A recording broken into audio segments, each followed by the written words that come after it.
Every Sunday at 3 p.m., my dad and my son built Lego sets together, and I didn't understand why he was so strict about the time until I found his journal. My dad has always been punctual, but this was different. Every Sunday at exactly 3 p.m., he'd show up at our house with a new Lego set. Not 2:45, not 3:15, 3 o'clock sharp.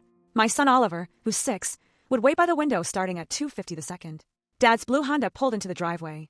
Oliver would sprint outside. They'd sit in our garage for exactly 2 hours building, talking, laughing. I thought it was sweet, a grandfather bonding with his grandson. My wife thought it was cute how seriously my dad took it. He's making up for lost time. She said he traveled so much when you were little.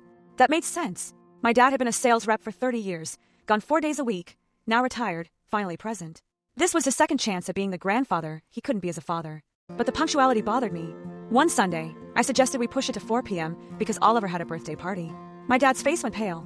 No, it has to be 3 p.m., Dad. It's just an hour difference.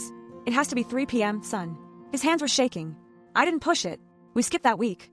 Instead, the next Sunday, my dad showed up at 2:58 p.m., waited in his car, until exactly 3, then knocked. Another time, I jokingly asked if they wanted to switch to Saturdays.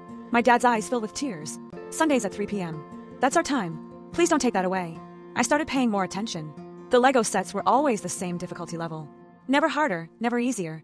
Medium complexity, 500, 800 pieces. My dad would narrate every step out loud. Now we find the blue piece with more bumps. See it, Oliver? Good, now we attach it here. One Sunday I walked into the garage to offer them snacks. My dad had a notebook open. He was writing something down while Oliver searched for pieces. I saw Oliver's name written at the top, the date, what set they were building. What's that? I asked. My dad closed it quickly. Just notes, memory keeping. He smiled, but it didn't reach his eyes. 3 weeks later, my dad called me on a Tuesday. What time am I supposed to come over this Sunday? His stomach dropped. 3 o'clock, Dad. Like always, right? Yes, 3 o'clock. He'd never forgotten before Sunday came. He showed up at 3 p.m. with a Lego fire truck, the same fire truck they built 4 weeks ago. I didn't say anything, neither did Oliver. Halfway through, my dad stopped, stared at the pieces. What comes next? He asked Oliver. You tell me, Grandpa, you always know. My dad's face crumbled. I don't remember. Oliver kept building, explaining each step to my dad, like my dad had done for him. Role reversal.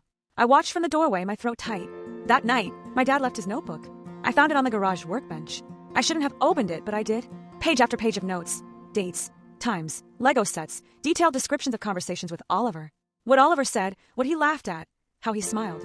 And at the top of the first page, dated 8 months ago, diagnosed with early onset Alzheimer's. Doctor says I have 2 to 3 years before significant decline.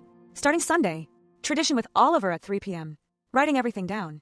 When I forget who I am, I want to remember who he was to me. My hands shook so hard I almost dropped it. 8 months. He'd known for 8 months every Sunday at 3 p.m. wasn't about making up for lost time. It was about creating memories he could hold on to when his mind couldn't. I called him Dad. I found your notebook. I'm sorry I didn't tell you. His voice broke. I wanted Oliver to know me before I forgot him. Last Sunday, my dad showed up at 3 p.m. He didn't have a Lego set. He looked confused. Why am I here? Oliver took his hand. We build things, Grandpa, every Sunday. My dad smiled. That sounds nice. They sat in the garage for 2 hours. Oliver read the notebook out loud while my dad listened.